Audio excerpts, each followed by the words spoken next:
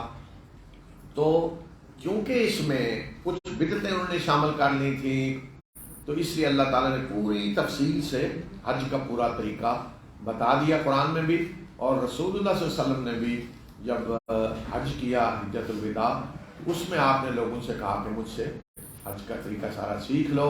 تو جو چھوٹی چھوٹی چیزیں تھیں ان کی بھی آپ نے وضاحت کر دی، بڑی بڑی چیزیں ساری قرآن میں یہاں بتا دی، یہی تو مزید تفصیل رسول اللہ صلی اللہ علیہ وسلم نے اپنے عمل سے بتا دی۔ اور حج اور عمرہ اللہ کے لیے مکمل کرو، یعنی جب تم حج اور عمرے کی نیت کر لو تو پھر اللہ کے لیے اس کو مکمل کرو۔ تو حج کیا ہے کہ باقاعدہ ارادہ کر کے اللہ کے گھر جانا، یا کسی بھی جگہ ارادہ کر کے کسی جگہ کی زیارت کے لیے سفر کر کے جانا، یہ حج ہے۔ مثلا آج بھی اگر کوئی شخص کسی بھی جگہ کی زیارت کے لیے ایک ملک سے دوسرے ملک جاتا ہے تو عربی میں آج بھی اسے حج کہیں گے۔ میں ایک دفعہ BBC عربی کی خبریں سن رہا تھا، تو جو لوگ کربلا میں گئے ہوئے تھے 10 محرم کو، تو اس کے لیے عربی میں BBC والے حجاج کا لفظ استعمال کر رہے ہیں، حجاج کربلا۔ کیوں؟ اسی لیے سے گئے ہیں کہ زیارت کرنے دوسرے ملکوں سے آئے ہیں، تو کسی جگہ زیارت کے لیے جانا، خاص کوئی اعمال ادا کرنے کے لیے حج اس کو کہتے ہیں۔ اور اصل حج ارادے کو کہتے ہیں، ارادہ کرنا، قصد کرنا۔ تو عمرہ جو ہے وہ بھی حج ہی ہے، صرف فرق یہ ہے کہ حج مخصوص دنوں میں ہوتا ہے، مخصوص اعمال ہیں، مخصوص جگہوں پہ کیے جاتے ہیں جا کر، اور عمرہ جو ہے وہ سارا سال ہے، وہ صرف طواف اور سعی ہے۔ تو اسی لیے جب حج کو حج اکبر جب کہا گیا ہے تو وہ حج مراد ہے، اس لیے کہ حج اصغر عمرہ ہے، عمرہ بھی چھوٹا حج ہے، تو اس لیے پھر اصل بڑے حج کو حج اکبر کہا گیا۔ تو یہاں الگ الگ کر دیا دونوں کو۔ تو جاہلیت میں بھی حج بھی لوگ کرتے تھے، سارے عرب حج کرنے آتے تھے اور عمرہ بھی کرتے تھے، جس طرح آج ہم دیکھتے ہیں نا کہ کوئی ملا ہے آدمی، کوئی چودھری صاحب جی کدھر گئے ہوئے تھے، میں جی عمرے پہ گیا ہوا تھا، کوئی بڑے بزنس مین ہیں جی کدھر گئے تو عمرے پہ گیا ہوا تھا۔ تو آپ تاریخ پڑھیں تو مشرک سردار جو تھے بڑے بڑے مکہ کے باہر بھی قبیلے، تو اکثر فلاں قبیلے کا سردار عمرے پہ آیا ہوا تھا تو یہ ہوا، عمرے سے جا رہا تھا تو یہ ہوا، تو سب سال میں کئی دفعہ عمرہ کرنے آتے تھے، اور حج بھی سارے لوگ تمام قبیلے حج کرتے تھے، اور قریش جو ہیں وہ تو ہر وقت سردار سارے بیت اللہ کا طواف کرتے رہتے تھے۔ تو یہ فرمایا کہ جب تم ارادہ کر دو حج اور عمرے کا اللہ کے لیے تو اس کو پورا کرو، اور اگر تم کہیں گر جاؤ تو پھر جو قربانی میسر ہو وہ اللہ کی جناب میں دو۔ یعنی اگر کسی نے عمرے کی نیت سے گیا ہے، احرام باندھا ہوا ہے اور آگے نہیں جا سکا، راستے خراب ہیں، جنگ ہے، جس طرح رسول اللہ صلی اللہ علیہ وسلم کو روک دیا گیا تھا صلح حدیبیہ کے سفر میں، تو اس حالت میں بتایا کہ پھر تم جو قربانی میسر ہو وہ کر کے سر منڈواؤ اور احرام کھول دو۔ یہ بتایا اس حال میں، اسے کہتے ہیں کہ احصار محصر، جس کو کوئی رکاوٹ جس کے راستے میں آ گئی ہے۔ اور جب تک قربانی اپنی جگہ پہ نہ پہنچ جائے تم اپنے سر نہ منڈواؤ، یعنی جب تک قربانی نہ ہو جائے سر نہ منڈواؤ۔ اور جو تم میں سے بیمار ہو یا اس کے سر میں کوئی تکلیف ہو تو وہ سر منڈوا لے، اور پھر وہ فدیے میں روزے رکھے یا صدقہ دے یا قربانی دے۔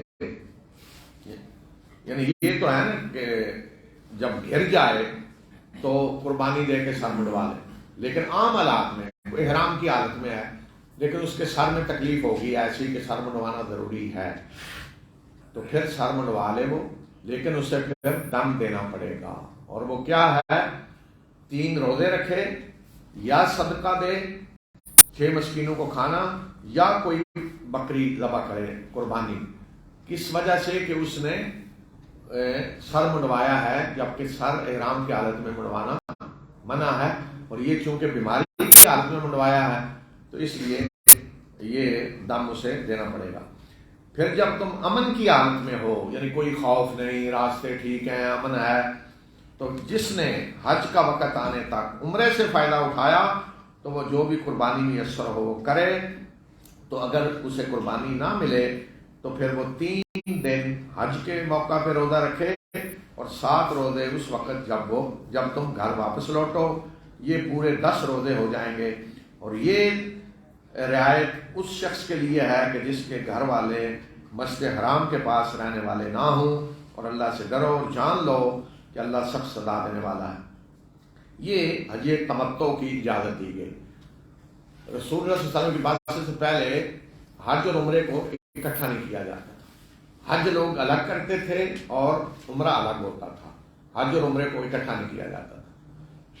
تو اب یہاں اللہ تعالیٰ نے اجازت دے دی کہ جو مکہ پہنچے اور حج سے پہلے عمرے سے فائدہ اٹھا لے تو پھر اسے قربانی دینی ہوگی. اور اگر قربانی نہیں تو روزے رکھنے ہیں. کتنے روزے؟ 10 قربانی کی جگہ. 3 وہیں رکھنے ہیں حج کے دنوں میں اور 7 گھر واپس آ کر پورے 10 روزے ہوں گے. لیکن یہ رعایت کس کے لیے ہے؟ جو مکہ کے ارد گرد رہنے والے ہیں. حاضر المسجد الحرام. اب یہ ہے کہ حاضر المسجد الحرام کس کو سمجھا جائے گا؟ اس میں فقہا کے مختلف رائے ہیں. کوئی کہتا ہے کہ حدود حرم کے اندر رہنے والے سمجھے جائیں گے، کوئی کہتا ہے مکہ کے اندر رہنے والے سمجھے جائیں گے، کوئی کہتا ہے کہ جو میقات کے اندر رہنے والے ہیں وہ سمجھے جائیں گے. اگر ہم کہتے ہیں کہ مکہ کے رہنے والے تو اس کا مطلب ہے کہ مکہ کے رہنے والے حج تمتع قران نہیں کر سکتے. تمتع یہ ہے کہ پہلے عمرہ کیا جائے، جا کر احرام کھول دیا جائے، پھر حج کے موقع پہ حج دوبارہ نیت کی جائے، احرام باندھا جائے. یہ حج تمتع ہے. اور دوسرا ہے قران، یعنی حج کے ساتھ عمرے کی نیت کر لینا میقات سے. وہ بھی حج اور عمرے کو ملانا ہے. وہ بھی اسی کی ایک شکل ہے لیکن اکٹھی نیت کر لی جاتی ہے. اس میں بھی قربانی ہے اسی طرح اس میں بھی. لیکن جو صرف حج کرتا ہے اس پہ قربانی فرض نہیں ہے.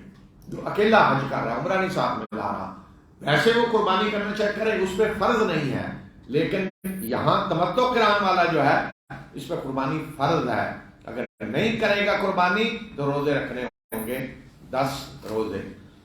تو یہ رعایت خاص اللہ تعالیٰ نے دے دی ہے. کن کے لیے؟ جو باہر سے آئے. کیونکہ اب رسول اللہ صلی اللہ علیہ وسلم کی بعثت کے بعد اللہ کا دین پوری دنیا میں پھیلنا تھا، دنیا کے کونے کونے سے لوگوں نے آنا تھا دور سے. تو اللہ تعالیٰ نے اجازت دے دی کہ حج اور عمرے کو جمع کر لو، ایک ہی سفر میں عمرہ بھی کر لو اور حج بھی کر لو. تو یہ اجازت ان لوگوں کے لیے نہیں ہے جو قریب رہنے والے ہیں. حتیٰ کہ آج کے دور میں تو کوئی یہ بھی فتویٰ دے سکتا ہے کہ جو قریب رہنے والے ہیں، مطلب سعودیہ کے اندر رہنے والے ہیں، وہ بھی حاضرین مسجد الحرام ہے، مسجد الحرام کے قریب رہنے والے ہیں، تو وہ حج تمتع قران نہ کریں، وہ صرف حج کریں تاکہ رش نہ ہو حج کے دنوں میں. اگر حاجی جو آ رہے ہیں حج میں اگر صرف حج کر رہے ہیں تو رش کم ہو جائے گا، طواف کم کرنے پڑیں گے، سعی کم ہو جائے گی، رش کم ہو جائے گا. تو بہرحال یہ فقہی اختلاف ہے کہ کن کو سمجھا جائے گا مسجد حرام کے رہنے والے، مکہ والے ہیں یا حدود حرم کے اندر رہنے والے ہیں یا میقات کے اندر رہنے والے ہیں. اور میں نے کہا آج کو فتویٰ اور بھی دیا جا سکتا ہے. قریب کے رہنے والے کس کو سمجھا جائے گا مسجد حرام؟ حتیٰ کہ وہ یہ بھی کہہ سکتا ہے کہ گلف کے رہنے والے آج جو ہیں ان کو یہی سمجھا جائے گا کہ مسجد حرام کے قریب رہنے والے. اگر کوئی اس طرح کا فتویٰ علماء دیتے ہیں تو یہ بھی صحیح ہے، اجتہاد یہی ہے اور یہ ہو سکتا ہے. تو یہ خاص رعایت اللہ تعالیٰ نے دی ہے. حج کے متعین مہینے ہیں تو جس نے ان مہینوں میں اپنے اوپر حج فرض کیا یعنی حج کی نیت کر لی تو اسے نہ کوئی شہوانی کام کرنا ہوگا اور نہ کوئی اللہ کی نافرمانی کا کام اور نہ حج کے دنوں میں لڑائی جھگڑا، یعنی ان چیزوں سے اسے بچنا ہوگا. اور جو خیر کا کام بھی تم کرو گے تو اللہ اسے جانتا ہے. ذات راہ لو تو بے شک بہترین ذات راہ تقویٰ ہے. تو مجھے سے ڈرو اے عقل رکھنے والوں. یہ جو فرمایا کہ ذات راہ لو، اس لیے یہ خاص طور پہ حکم دیا کہ جاہلیت میں ایک یہ بھی مذہبی تصور بن گیا تھا کہ بھیک مانگ کر حج کرنا، اس کو بڑی نیکی سمجھا جاتا تھا. کہ بعض لوگ کوئی اپنا خرچ لے کے نہیں آتے تھے گھر سے، ہم نے نہیں جا کے بھیک مانگنی ہے اور حج کرنا ہے، بہت بڑی نیکی ہے جی، بڑا بزرگ آدمی ہے، بھیک مانگ کے حج کیا ہے، جیسے آدمی بنا وہ پیدل حج کیا ہے جی، وہ کوئی پاکستان سے پیدل چلا ہے۔ بھئی اللہ کے رسول صلی اللہ علیہ وسلم نے مکہ مدینہ سے پیدل حج کیے ہیں، اونٹوں پہ جاتے تھے سب لوگ، سواریوں پہ بیٹھ کے جاتے تھے، بلکہ اللہ کے رسول صلی اللہ علیہ وسلم نے تو طواف بھی سواری پہ بیٹھ کے کیا ہے، آپ نے ہمیشہ طواف سعی اونٹنی پہ بیٹھ کے کی ہے، سواری پہ بیٹھ کے کی ہے، صحابہ بھی ایسے ہی کرتے تھے۔ تو یہ کون سی نیکی ہے جی پاکستان سے آپ وہ دنیا کے کونے سے پیدل آ رہے ہیں حج کرنے، اپنے آپ کو مشقت میں ڈال رہے ہیں؟ تو اللہ کا مقصد یہ تو نہیں کیا تمہیں مشقت میں ڈالنا ہے۔ تو اس طرح کی عجیب و غریب چیزوں کو بڑی نیکی سمجھ لیا جاتا ہے۔ تو اسی طرح یہ بھی ایک نیکی تھی کہ نہیں جی ہم نے کوئی خرچ نہیں ساتھ لینا، زیادہ راہ کی ضرورت نہیں ہے، فرمایا کہ زیادہ راہ ساتھ لو، اور بہترین زیادہ راہ تقویٰ ہے، اصل زیادہ راہ اللہ کا ڈر، اور تم پہ کوئی حرج نہیں کہ تم اپنے رب کا فضل تلاش کرو، یعنی حج کے دنوں میں اپنے رب کا فضل تلاش کرو۔ کیا مطلب فضل تلاش کرو؟ یعنی تجارت کرو۔ تجارت کو اللہ نے اپنا فضل کہا ہے، رزق حلال رزق کمانا اس کو کہا ہے کہ اللہ کا فضل۔ فرمایا کہ اگر تم اپنے رب کا فضل تلاش کرو تو اس میں تم پہ کوئی حد نہیں، یعنی تجارت کر سکتے ہو۔ حج پہ آنے والا کچھ تجارتی سامان لے آئے، اسے یہاں بیچے، یہاں سے لے جائے سامان اور اپنے یہاں جا کر بیچے، منافع کمائے۔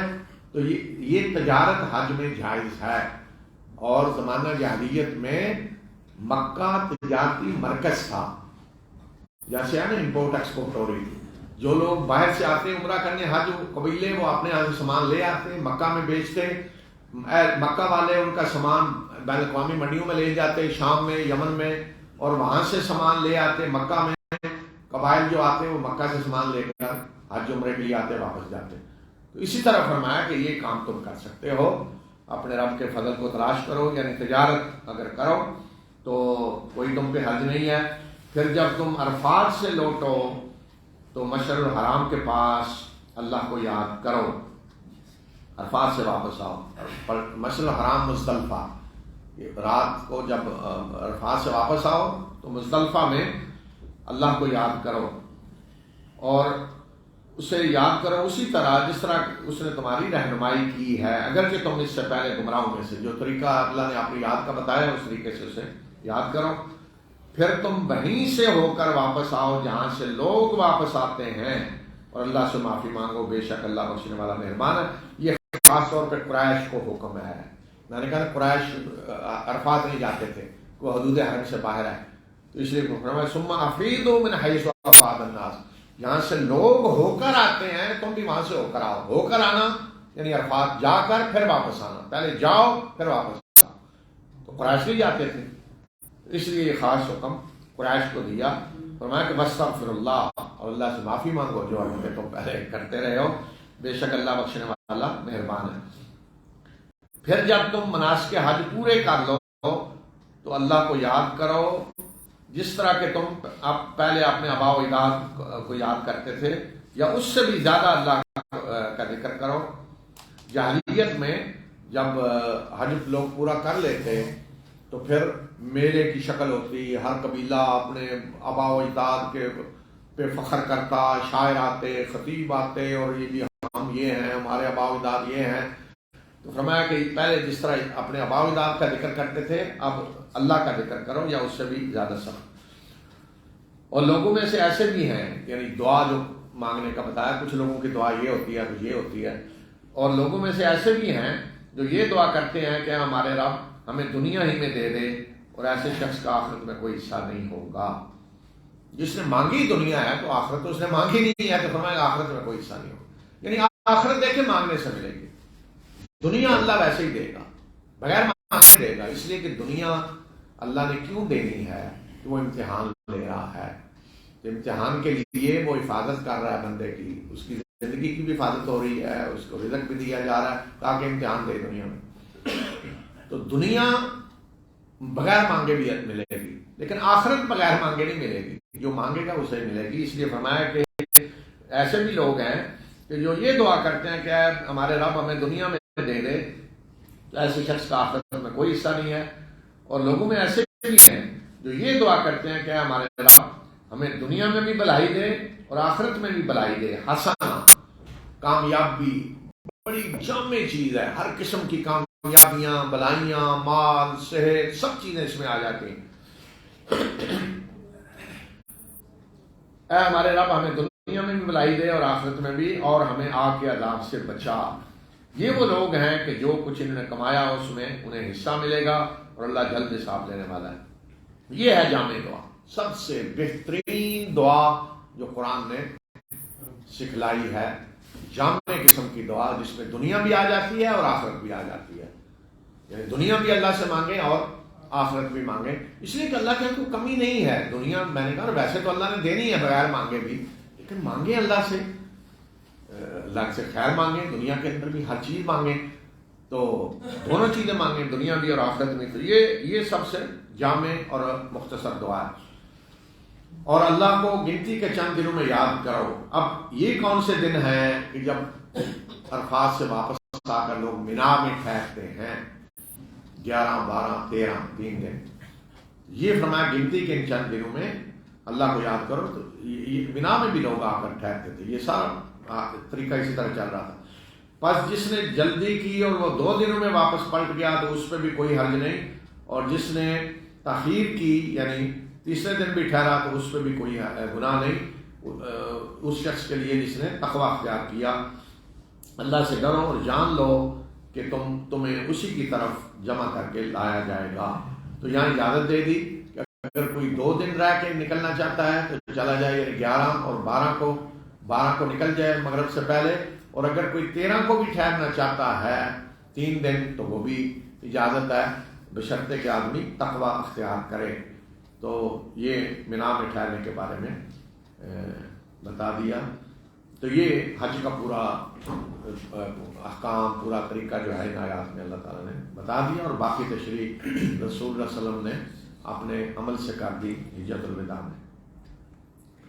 ومن الناس من يعجبك قوله في الحياة الدنيا ويشهد الله على ما في قلبه وهو ألد الخصام وإذا تولى سعى في الأرض ليفسد فيها ويهلك الحرث والنسل والله لا يحب الفساد وإذا قيل له اتق الله أخذته العزة بالإثم فحسبه جهنم ولبئس المهاد ومن الناس من يشري نفسه ابتغاء مرضات الله والله رؤوف بالعباد يا أيها الذين آمنوا ادخلوا في السلم كافة ولا تتبعوا خطوات الشيطان إنه لكم عدو مبين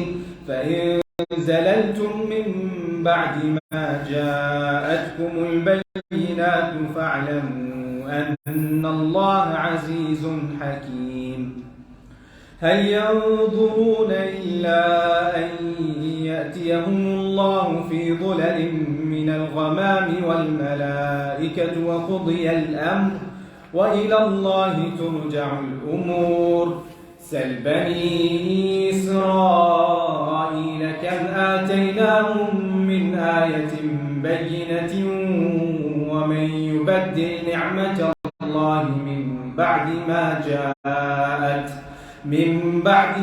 جاءته فإن الله شديد العقاب زين للذين كفروا الحياة الدنيا ويسخرون من الذين آمنوا والذين اتقوا فوقهم يوم القيامة والله يرزق من يشاء بغير حساب۔ اور لوگوں میں سے ایسے بھی ہیں کہ جن کی بات دنیا کی زندگی میں آپ کو بڑی اچھی لگتی ہے، اور جو کچھ ان کے دل میں ہے اس پہ وہ اللہ کو گواہ بھی بناتے ہیں، حالانکہ ایسے لوگ سخت دشمن حق ہیں۔ اور جب ایسا شخص واپس پلٹتا ہے تو اس کی پوری دوڑ دھوپ زمین میں فساد پھیلانے کے لیے ہوتی ہے، تاکہ وہ فساد پھیلائے اور کھیتی اور نسل کو تباہ کرے۔ اللہ فساد کو پسند نہیں کرتا۔ یہ بتایا کہ کچھ لوگ ہیں کہ ان کے نعرے، ان کی باتیں، تقریریں وہ ایسی ہوتی ہیں کہ بڑی اچھی لگتی ہیں، زبردست پروگرام، زبردست باتیں، اور پھر مزید وہ قسمیں کھا رہے ہوتے ہیں کہ ہم بڑے سچے ہیں، ہم بڑے مخلص ہیں، لیکن ساری کوشش کیا ہوتی ہے کہ وہ زمین میں فساد پھیلائیں، جنگیں چھیڑیں، فصلیں تباہ ہوں، نسلیں لوگوں کی تباہ ہوں، اس طریقے سے وہ ملکوں کے حالات بگاڑتے ہیں۔ فرمایا کہ اللہ فساد کو پسند نہیں کرتا، اور جب ایسے شخص کو کہا جاتا ہے کہ اللہ سے ڈر، تو اس کا وقار اسے گناہ پہ جما دیتا ہے، پھر ایسے شخص کے لیے جہنم کافی ہے اور وہ انتہائی برا ٹھکانہ ہے۔ جب ایسے شخص کو کہا جائے کہ اللہ سے ڈرو بھائی، یہ کام نہ کرو، تو اور زیادہ غصے میں، اچھا میں اللہ سے ڈروں، مجھے کہہ رہے ہیں کہ اللہ سے ڈرو، تو وہ اور زیادہ پھر وہ جرائم اور زیادہ کرنے لگتا ہے، جم جاتا ہے اپنے گناہوں پہ، اپنے کرتوتوں پہ۔ اور دوسری طرف فرمایا کہ لوگوں میں سے ایسا بھی ہے کوئی شخص کہ جس نے اپنے آپ کو اللہ کی رضا کے لیے بیچ دیا ہے، ہر وقت وہ اللہ کی رضا کی تلاش میں ہے، جدھر دیکھے یہاں اللہ راضی ہوتا ہے وہ کام کرتا ہے، تو گویا کہ اللہ کی رضا کے لیے اس نے اپنے آپ کو مختص کر دیا ہے۔ اور اللہ بندوں پہ بڑا مہربان ہے۔ اے لوگوں جو ایمان لائے ہو، اسلام میں پورے کے پورے داخل ہو جاؤ اور شیطان کے نقش قدم پہ نہ چلو، بے شک وہ تمہارا وعدہ دشمن ہے۔ یعنی اسلام میں پورے کے پورے داخل ہو جاؤ۔ تو اسلام کوئی صرف چند کوئی رسموں کا نام نہیں ہے کہ چند عبادات، مراسم عبودیت ادا کر لیے جائیں یا چند رسمیں ادا کر لی جائیں۔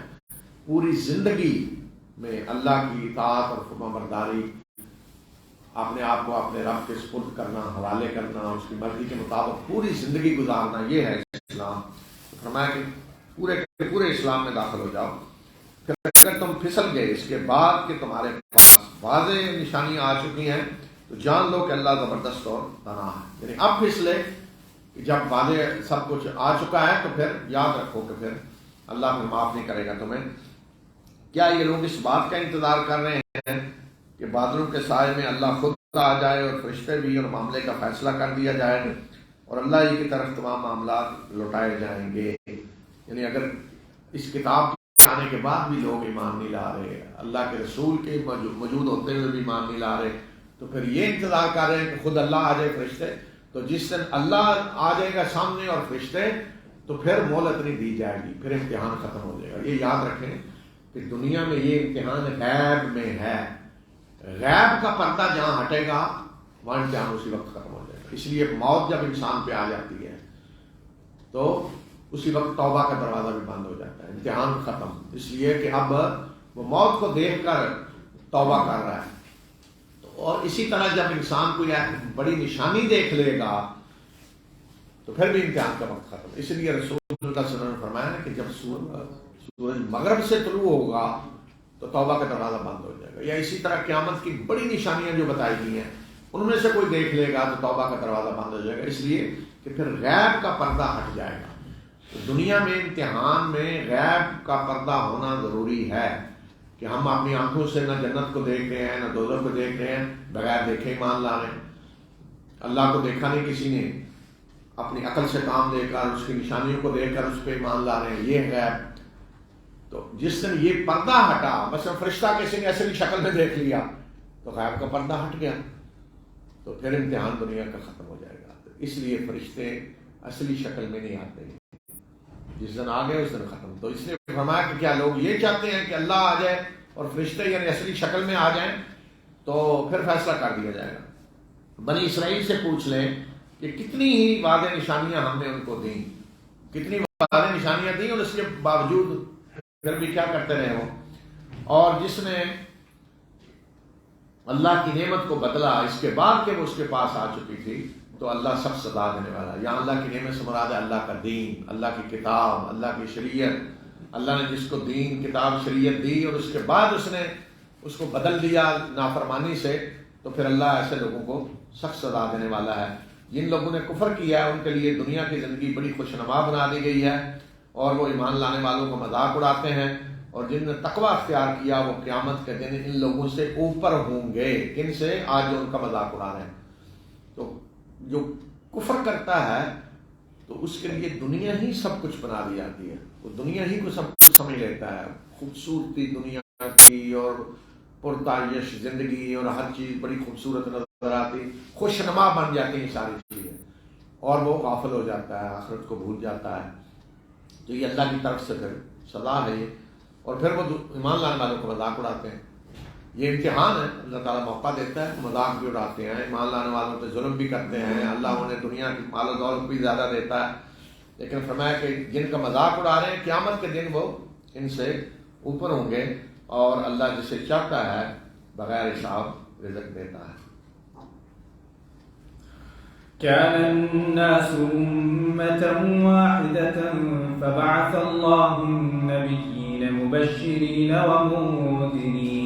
ومنذرين وأنزل معهم الكتاب بالحق ليحكم بين الناس فيما اختلفوا فيه وما اختلف فيه إلا الذين أوتوه من بعد ما جاءتهم البينات بغيا بينهم فهدى الله الذين آمنوا لما اختلفوا فيه من الحق بإذنه والله يهدي من يشاء إلى صراط مستقيم أم حسبتم أن تدخلوا الجنة ولما يأتكم مثل الذين خلوا من قبلكم مستهم البأساء والضراء وزلزلوا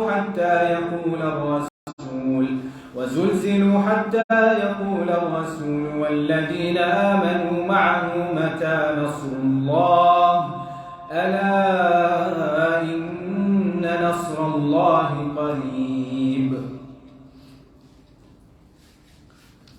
لوگ ایک ہی امت تھے، پھر انہوں نے اختلاف کیا، چنانچہ اللہ نے نبی بھیجے خوشخبری دینے والے اور خبردار کرنے والے بنا کر، اور ان کے ساتھ کتاب نازل کی حق دے کر، تاکہ وہ کتاب لوگوں کے درمیان ان باتوں کا فیصلہ کرے جن میں انہوں نے اختلاف کیا، اور اختلاف انہی لوگوں نے کیا جن کو کتاب دی گئی اس کے بعد کہ ان کے پاس واضح نشانیاں آ چکی تھیں، اور یہ اختلاف انہوں نے باہمی سرکشی کے طور پہ کیا۔ پھر ان لوگوں کی اللہ نے رہنمائی کی جو ایمان لائے ان باتوں میں، جس حق کی ان باتوں میں جس میں لوگوں نے اختلاف کیا اپنے اذن سے، اور اللہ جسے چاہتا ہے اس کی سیدھے راستے کی طرف رہنمائی کرتا ہے۔ تو یہ بتایا کہ پہلے لوگ ایک ہی طریقے پہ تھے، ایک ہی امت تھے، یعنی حضرت آدم کے بعد لوگ ایک ہی طریقے پہ چل رہے تھے، کوئی اختلاف نہیں تھا، شرک نہیں تھا۔ پھر لوگوں میں اختلاف ہوا، شرک شروع ہوا۔ اختلاف سب سے بڑا اختلاف کیا ہے؟ شرک۔ تو شرک شروع ہوا، تو پھر لوگ الگ الگ ہو گئے، کچھ توحید پہ ہیں، کچھ شرک پہ ہیں۔ تو پھر اللہ تعالیٰ نے نبی بھیجے، پھر حضرت نوح آئے ہیں سب سے پہلے رسول، اس سے پہلے بھی آئے، حضرت ادریس کا ذکر آتا ہے کہ پہلے، پھر نبیوں کا سلسلہ شروع ہوا، اور پہلے نبی تو حضرت آدم ہیں، انہوں نے اپنی اولاد کو سیدھے راستے پہ چلایا۔ تو نبی آئے خوشخبری دینے والے اور خبردار کرنے والے بنا کر۔ نبی کو ڈنڈے لے کے نہیں آتے کہ لوگوں کو ڈنڈے سے مسلمان بنانا ہے، جو ان کی بات مانتے ہیں انہیں خوشخبری دیتے ہیں وہ، اور جو نہیں مانتے انہیں وہ خبردار کر دیتے ہیں، بھئی جس راستے پہ جا رہے ہو یہ جہنم کی طرف جانا ہے، اور اگر تم اصرار کر رہے ہو جانا ہے تو پھر ٹھیک ہے جہاں دیکھ لو گے، اور جو سیدھے راستے پہ جا رہے ہوتے ہیں انہیں وہ خوشخبری دے دیتے ہیں۔ آپ دیکھیں، آپ اگر لمبے سفر پہ جا رہے ہوں کبھی، جیسے یہاں سے آپ مکہ جا رہے ہیں، لمبا سفر ہے، تو آپ چاہیں گے کہ سائن بورڈ ہونے چاہیے تاکہ آپ مطمئن رہیں کہ آپ سیدھے جا رہے ہیں۔ اگر سائن بورڈ لگے ہوئے ہیں کہ مکہ ادھر ہے، آپ ادھر ہی جا رہے ہیں، اور آ رہا ہے بار بار سائن بورڈ اس پہ کہ مکہ اتنے کلومیٹر ہے، اتنا ہے، اتنا ہے، ادھر ادھر روڈیں، پھر آپ مڑ کے آ رہے ہیں سائن بورڈ پھر مکہ کی طرف سے لگا ہوا ہے، تو آپ مطمئن ہیں کہ آپ صحیح جا رہے ہیں۔ لیکن اگر کوئی سائن بورڈ نہیں ہے کہیں، تو آپ جا رہے ہیں تو ہر وقت شک میں ہے، پتہ نہیں میں سیدھا جا رہا ہوں یا نہیں، پتہ نہیں میں ادھر ادھر تو نہیں کہیں ہو گیا۔ تو اسی طرح اللہ تعالیٰ جب نبی بھیجتا ہے، شریعت کتابیں اللہ کی آتی ہیں، تو سائن بورڈ لگ جاتے ہیں، تو آدمی جب جا رہا ہے تو اسے پتہ ہے میں صحیح راستے پہ جا رہا ہوں۔ یہ ہے خوشخبری کہ اللہ کے نبی بتا دیتے ہیں جو صحیح راستے پہ چل رہے ہیں کہ تم صحیح ہو، اطمینان سے جاؤ، صحیح راستے پہ جا رہے، یہ خوشخبری ہے ان کے لیے، یہ جنت کی طرف جانے والا راستہ ہے، تم پہنچ جاؤ گے۔ اور جو غلط جا رہے ہوں انہیں خبردار کر دیا جاتا ہے کہ تم اصل راستے سے اتر چکے ہو. پھر بھی وہ کہتے ہیں ادھر جانا ہے تو جائیں, کوئی ڈنڈے نہیں ہیں, کوئی فوجیں نہیں اللہ کے نبی لے کر آتے. تو یہ فرمایا کہ نبی خوشخبری دینے والے اور ڈرانے والے بن کر آئے, اور ان کے ساتھ اللہ نے کتاب بھی نازل کی تاکہ لوگوں نے جن باتوں میں اختلاف کیا ہے ان میں کتاب فیصلہ کرے. اور اختلاف کیوں ہوتا ہے؟ ایک وجہ تو اختلاف کی ہے کہ کتاب نہیں ہے, اللہ کے نبی نہیں, اس وجہ سے لوگ مختلف فرقے ہیں. لیکن زیادہ تر اختلاف جو ہوا ہے وہ کتاب آنے کے بعد, نبی آنے کے بعد, سرکشی کی وجہ سے. ہر ایک اپنا جھنڈا بلند کرنا چاہتا ہے, ہر ایک اپنا فرقہ بنانا چاہتا ہے, اس وجہ سے اختلاف ہوا. اس لیے فرمایا کہ یہ اختلاف اس وجہ سے نہیں ہوا, کتاب نہیں تھی, بلکہ جن کو کتاب دی گئی انہوں نے اختلاف کیا. باغیم بینہم, باہمی سرکشی, میں بڑا ہوں, دوسرا کہتا میں بڑا ہوں. اور پھر جو ایمان لائے ان کو ان کی اللہ نے اپنے اذن سے رہنمائی کر دی کہ اس اختلاف میں حق کیا ہے, ان کے حق کی طرف اللہ نے رہنمائی کر دی. تو جو آدمی صحیح راستہ چاہتا ہے تو اختلاف میں بھی اللہ اس کی رہنمائی کر دیتا ہے کہ یہ ہے سیدھا راستہ. تو دنیا میں دیکھیں امتحان ہو رہا ہے انسان کا, یہاں اختلاف ہوں گے, بڑے اختلاف بھی ہوں گے, یہ شرک ہے, یہ کفر ہے, یہ ایمان ہے, اور خود ایمان لانے والوں میں بھی ہوں گے اختلاف. تو یہاں امتحان یہ ہے کہ آپ نے, اللہ نے آپ کو جو قوتیں صلاحیتیں دی ہیں, جو عقل دی ہے, اس سے کام لے کر پہچانیں کہ سچ کیا ہے. آج لوگ بات کرتے ہیں جی کیا کریں جی, کوئی کہہ رہا ہے, کوئی, تو کہتے رہیں, آپ کا کام ہے کہ آپ دیکھیں کہ صحیح کون ہے, صحیح بات کون کہہ رہا ہے. عقل اللہ نے دی ہے, پہچانیں صحیح بات کون کہہ رہا ہے, دلیل کوئی دے رہا ہے کیسی ہے, عقل کو استعمال کریں تو پہچان لیں گے. دنیا میں آپ کوئی چیز خریدنے جاتے ہیں تو کتنی دکانیں ہوتی ہیں, کوئی یہ وہی چیز یہ بھی بیچ رہا ہے, یہ بھی آپ کتنا چیک کرتے ہیں کہ اصلی چیز کون سی ہے, جعلی کون سی ہے. اسی طرح دین کے معاملے میں بھی تحقیق کرنی چاہیے. بے شک ہزاروں لوگ ہوں, ہزاروں فرقے ہوں, عقل سے آدمی کام لے تو پہچان لیتا ہے کہ حق پہ کون ہے. یہی امتحان ہے اس دنیا کے اندر. کیا تم نے سمجھ لیا ہے کہ تم ایسے ہی جنت میں داخل ہو جاؤ گے, حالانکہ ابھی تک تم پہ وہ حالات نہیں آئے جو ان لوگوں پہ آئے جو تم سے پہلے گزرے ہیں. ان پہ سختیاں آئیں اور وہ تکلیفوں اور مصیبتوں میں مبتلا ہوئے اور ہلا ڈالے گئے, یہاں تک کہ وقت کے رسول پکار اٹھے, وقت کے رسول اور ایمان لانے والے پکار اٹھے کہ کب اللہ کی مدد آئے گی. پھر انہیں کہا گیا کہ سن لو کہ اللہ کی مدد قریب ہے. تو یہ کن کو کہا جا رہا ہے؟ مسلمانوں کو, مومنوں کو. کہاں یہ آیات نازل ہوئی ہیں؟ مدینہ کے اندر. یہ 13 سال مکہ میں ستایا گیا تھا, اذیتیں دی گئی تھیں. پھر وہاں انہوں نے اپنے گھر بار چھوڑے, اپنے مال متاع, گھر بار, خاندان, قبیلے سب چھوڑ کر مدینہ آئے ہیں. پھر یہاں مسلسل جب سے آئے ہیں ستائے جا رہے ہیں, جنگیں کرنی پڑ رہی ہیں, معاشی حالات خراب ہیں. تو یہاں بھی انہیں کہا جا رہا ہے کہ ہم حسبتم ان تدخلوا الجنہ, کیا سمجھ لیا کہ ایسے ہی جنت میں چلے جاؤ گے؟ نہیں, ایسے نہیں ہے. ولما یاد, ابھی تک تو تم پہ وہ حالات آئے نہیں جو پہلے لوگوں پہ آئے, پہلے انبیاء کی امتوں پہ جو آئے وہ ابھی تم پہ آئے ہی نہیں ہیں, یعنی آنے ہیں ابھی.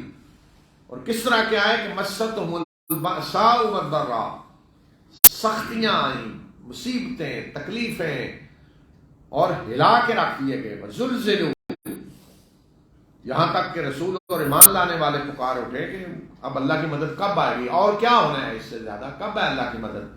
پھر انہیں خوشخبری دی گئی کہ اب اللہ کی مدد قریب ہے. تو یہ جو ہے نا زلزلوا, ہلا کے رکھ دیا گیا. تو یہ کب یہ مرحلہ آیا کہ جہاں اللہ تعالیٰ نے فرمایا کہ ہلا کے رکھ دیے گئے؟ یہ جنگ خندق کے موقع پہ آیا. سورہ احزاب میں جنگ خندق کا جہاں ذکر ہے تو وہاں فرمایا کہ اہل ایمان کی حالت یہ ہوگی کہ زلزلوا, ہلا کے رکھ دیے گئے. تو یہ آخری درجہ تھا آزمائش کا. تو اسی لیے جب جنگ خندق سے دشمن واپس گئے تو رسول اللہ صلی اللہ علیہ وسلم نے وہیں اعلان فرما دیا کہ اب یہ نہیں حملہ کرنے آئیں گے, اب ہم جائیں گے. اب کامیابی کی ابتدا ہو گئی ہے, اب مدد اللہ کی آ گئی ہے. تو یہ ہے آزمائش جو اللہ کی طرف سے آتی ہے کہ ہلا کے رکھ دیا گیا. فرمایا کہ اس طرح کے حالات گزرے ہیں تو تم ابھی سمجھ رہے ہو کہ ایسے ہی جنت میں چلے جاؤ گے. تو ذرا غور کریں وہ لوگ جن کی اتنی قربانیاں انہیں کہا جا رہا ہے کہ تم ایسے ہی جنت میں چلے جاؤ گے, ابھی تک کچھ ہوا ہی نہیں. تو آج ہماری پھر کیا ہے؟ ہم نے تو کچھ کیا ہی نہیں. ہم تو اعمال کرنے کے لیے یہ مصیبتیں تکلیفیں تو کیا, ہم تو چند آسان عمل کرنے کے لیے تیار نہیں ہیں, اور اس کے بعد بھی ہم یہ سمجھتے ہیں جنت بک ہو چکی ہے, جنتی پکا فلاں جنتی جنت بک ہو چکی ہے حالت. تو یہاں دیکھیں کن کو کہا جا رہا ہے کہ کیا تم ایسے ہی سمجھ لیا تم نے کہ جنت میں چلے جاؤ.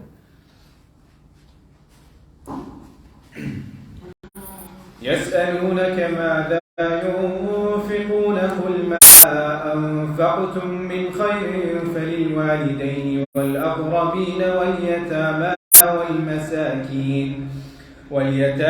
والمساكين وابن السبيل وما تفعلوا من خير فإن الله به عليم. كتب عليكم القتال وهو كره لكم وعسى أن تكرهوا شيئا وهو خير لكم وعسى أن تحبوا شيئا وهو شر لكم والله يعلم وأنتم لا تعلمون. يسألونك عن الشهر الحرام قتال فيه قل قتال فيه كبير وصد عن سبيل الله وكفر به والمسجد الحرام وإخراج أهله منه أكبر عند الله والفتنة أكبر من القتل ولا يزالون يقاتلونكم حتى يردوكم عن دينكم إن استطاعوا ومن يرتد منكم عن دينه فيمت وهو كافر فأولئك حبطت أعمالهم في الدنيا والآخرة وأولئك أصحاب النار هم فيها خالدون. إن الذين آمنوا والذين هاجروا وجاهدوا في سبيل الله أولئك يرجون رحمة الله والله غفور رحيم. یہ لوگ آپ سے پوچھتے ہیں کہ کیا خرچ کریں.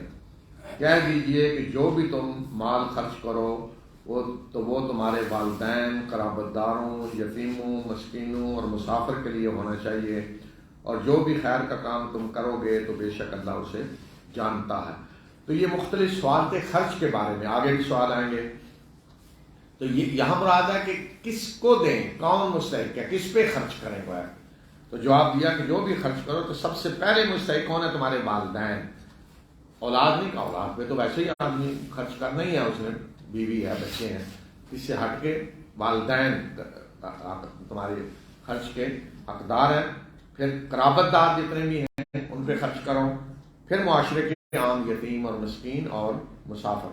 آپ دیکھیں گے ہر جگہ جہاں بھی اللہ کے راستے میں خرچ کا ذکر آ رہا ہے, زکوٰۃ کی مدوں میں مسافر کا بھی ذکر آ رہا ہے. اس لیے کہ مسافر بعض دفعہ سفر کی وجہ سے ایسی حالت میں آ جاتا ہے کہ محتاج ہے. بے شک وہ اپنی جگہ کو امیر آدمی ہو, لیکن سفر میں ایسی کیفیت بن جاتی ہے کہ وہ بالکل فقیر بے بس ہو جاتا ہے. بہرحال آج کا دور تو اب بدل چکا ہے, اس دور میں تو بہت زیادہ اس کے امکانات تھے. تو یہ فرمایا کہ جو بھی خرچ کرو گے خیر تو اللہ اسے جانتا ہے. یہ یاد رکھو, تمہاری کوئی خرچ کی ہوئی چیز ضائع نہیں جائے گی. تو خرچ جو ہے اس کا اجر کیوں زیادہ ہے؟ صدقہ خرچ, کہ جب ایک آدمی دے رہا ہے اللہ کے لیے, کوئی ریاکاری نہیں, کچھ نہیں, تو اس یقین کے ساتھ دے رہا ہے کہ آخرت میں مجھے ملے گا. تو گویا کہ اللہ پر بھی اس کا پختہ ایمان ہے, آخرت پر پختہ ایمان ہے, اس کے بغیر آدمی خرچ ہی نہیں کر سکتا. تو اس لیے صدقہ خرچ کرنا اس کا بہت بڑا اجر ہے. اور بتا دیا کہ کون مستحق ہے. تم پہ جنگ فرض کی گئی حالانکہ وہ تمہیں ناپسند ہے, اور ہو سکتا ہے کہ تم کسی چیز کو ناپسند کرو اور وہ تمہارے لیے بہتر ہو, اور ہو سکتا ہے کہ تم کسی چیز کو پسند کرو اور وہ تمہارے لیے بری ہو, اور اللہ جانتا ہے اور تم نہیں جانتے. اب جنگ جب فرض کی گئی تو اچھی نہیں لگ رہی تھی. جنگ ہے, خواہ کو کتنی بھی قربانی دینے کے لیے تیار ہو، کتنا ہی پختہ ایمان ہو، بہرحال جنگ تو جنگ ہے، جان دینے کو آسان نہیں ہوتا. تو اس لیے فرمایا کہ تمہیں یہ ناپسند ہے جنگ، لیکن ضروری نہیں کہ جو چیز تمہیں ناپسند ہو تو وہ بری ہے. نہیں، بہت ساری چیزیں جو تمہیں پسند نہیں ہوتی وہ تمہارے لیے اچھی ہوتی ہیں، اور بہت ساری ہیں جو تمہیں پسند ہوتی ہیں اور تمہارے لیے بری ہوتی ہیں.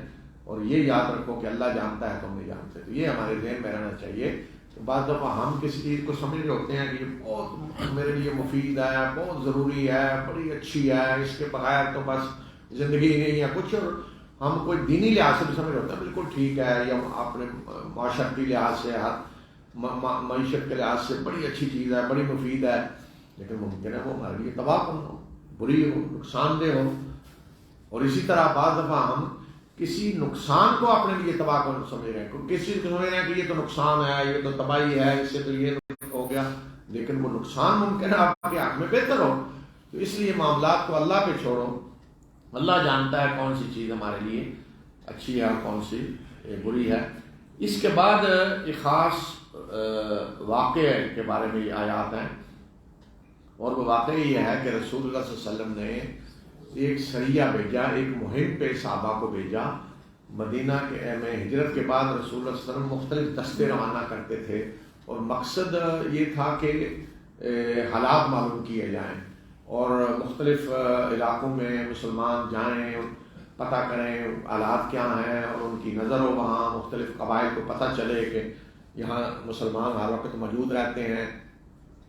تو اس مقصد کے لیے آپ نے ایک گروپ بھیجا مکہ اور طائف کے درمیان وادی نخلہ. انہوں نے کو ایک خط دیا کہ یہ خط ایک دن سفر کرنے کے بعد کھولنا ہے. تو جب خط کھولا تو اس میں لکھا تھا کہ جو جانا چاہتا ہے جائے آگے، اور جو واپس آنا چاہتا ہے آگے. اس لیے کہ بڑی مشکل مہم تھی کہ دشمنوں کے گھر میں جانا تھا، قریش کے پاس جا کے جاسوسی کرنی تھی، اور آپ نے منع کیا تھا کہ جنگ نہیں کرنی. تو یہ لوگ جب وہاں گئے، سارے کے سارے وہاں چلے گئے، وہ واپس نہیں آیا. جب وہاں گئے تو دیکھا کہ قریش کا ایک قافلہ آ رہا ہے، تجارتی قافلہ، اور حرام مہینہ شروع ہونے والا تھا. تو انہوں نے کہا کہ اگر اس پہ حملہ نہ کیا تو حرام مہینہ شروع ہو جائے گا، اور پھر یہ جا کے بتا دیں گے ہماری جانیں خطرے میں پڑ جائیں گی. تو انہوں نے ان پہ حملہ کر دیا، ایک آدمی قتل ہو گیا، ایک کو قیدی انہوں نے کر لیا، ایک کو بھاگ گیا، اور یہ وہ تجارتی سامان سارا لے کر مدینہ آ گئے. تو رسول اللہ صلی اللہ علیہ وسلم نے اعلان کر دیا کہ میں نے جنگ کا حکم نہیں دیا تھا، جو شخص پکڑ کے لائے اس کو آپ نے سرکاری طور پہ قیدی نہیں بنایا، جو مال لے کر آئے اس کو بھی آپ نے مال غنیمت قرار نہیں دیا. جو ہوتا ہے نا سرکاری طور پہ حکومت جو اعلان کر دیتی ہے کہ ہم نے قیدی نہیں بنایا، ہم نے اس کو جنگ نہیں سمجھتے. تو لیکن اس کے باوجود قریش کو اور سارے سب کو موقع مل گیا کہ دیکھیں انہوں نے حرام مہینے کی حرمت پامال کی ہے اور حرام مہینے میں جنگ کی ہے، یہ بڑے دین کے ٹھیکیدار بنے ہوئے ہیں، دیکھیں ان کی حرکتیں کس قسم کی ہیں، یہ کہتے کچھ ہیں کرتے کچھ ہیں. سخت پراپیگنڈا شروع ہو گیا قریش کی طرف سے، یہودیوں کی طرف سے، منافقوں کی طرف سے. تو مسلمان عجیب سی صورتحال میں آ گئے کہ ہر طرف سے حملے ہو رہے ہیں. تو یہ آیات پھر نازل ہوئی. اللہ تعالیٰ نے جواب دیا مسلمانوں کی طرف سے، یہ لوگ آپ سے حرام مہینے میں جنگ کے بارے میں پوچھتے ہیں کہ حرام مہینے میں انہوں نے جنگ کی ہے. کہہ دیجئے کہ حرام مہینے میں جنگ کرنا بہت بڑی چیز ہے، بہت بڑا گناہ ہے، بری چیز ہے.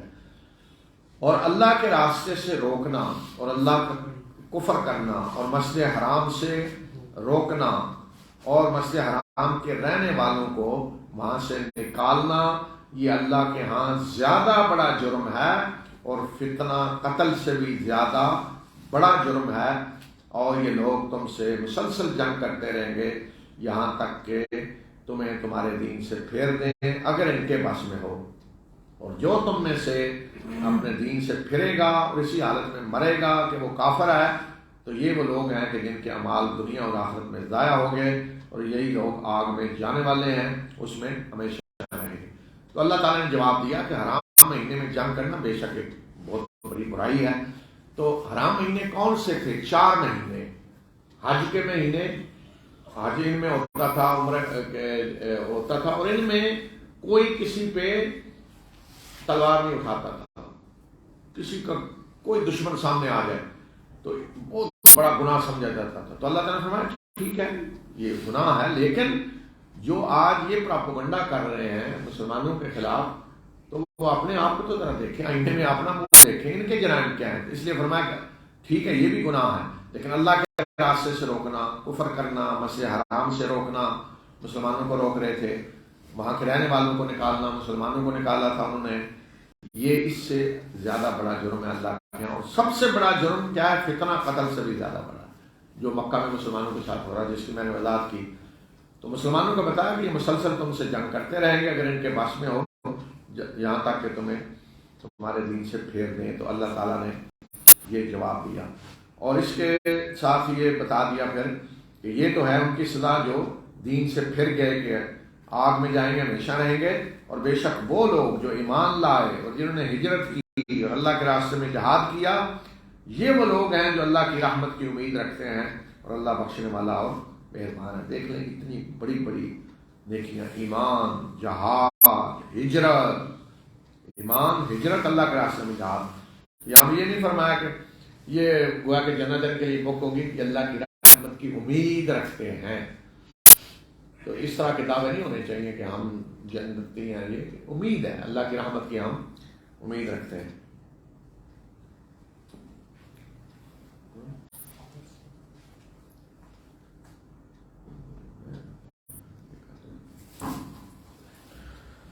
يسألونك عن الخمر والميسر قل فيهما إثم كبير ومنافع للناس وإثمهما أكبر من نفعهما ويسألونك ماذا ينفقون قل العفو كذلك يبين الله لكم الآيات لعلكم تتفكرون في الدنيا والآخرة ويسألونك عن اليتامى قل إصلاح لهم خير وإن تخالطوهم فإخوانكم والله يعلم المفسد من المصلح ولو شاء الله لأعنتكم إن الله عزيز حكيم.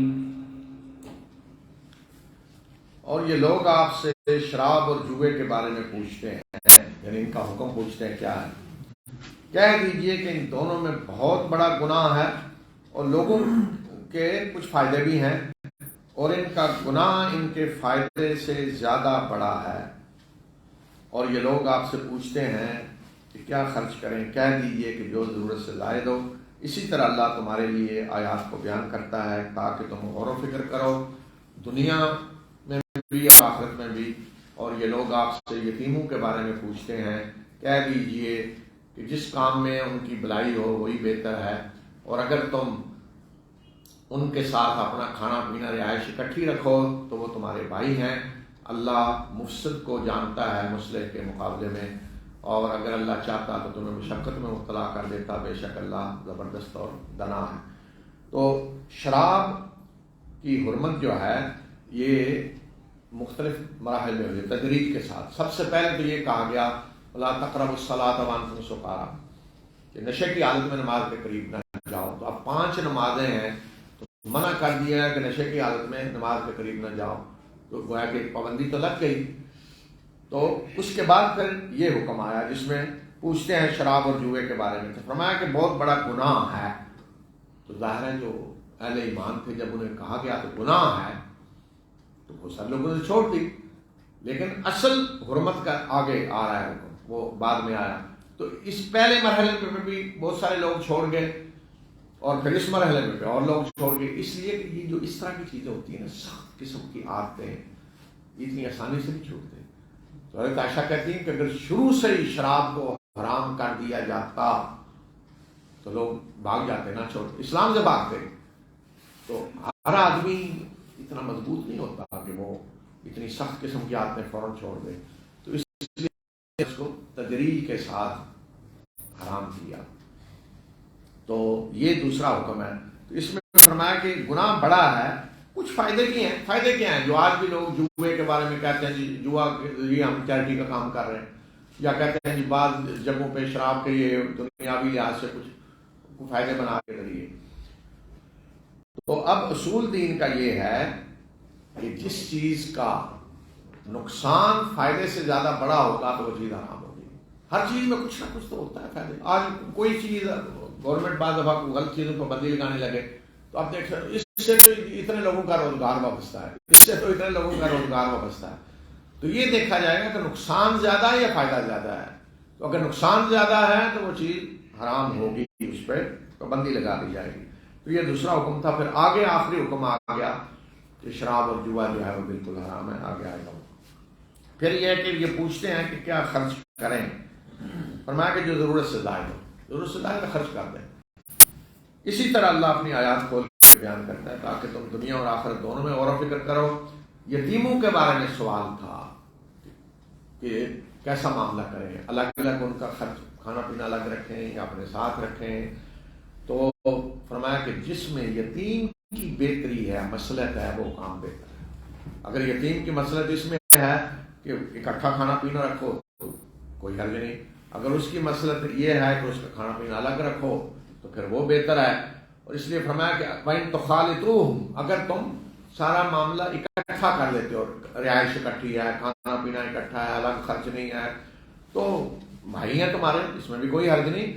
اور اصل چیز یہ ہے کہ اللہ جانتا ہے کہ کون یتیم کے لیے اصلاح کا کام کر رہا ہے, یتیم کی فلاح و بہبود کا کام کر رہا ہے, اور کون فسادی ہے, اللہ جانتا ہے. تو اصل چیز یہ نہیں ہے کہ ہم نے جی صاحب لگ رکھا ہوا ہے یا اکٹھا رکھا ہوا ہے.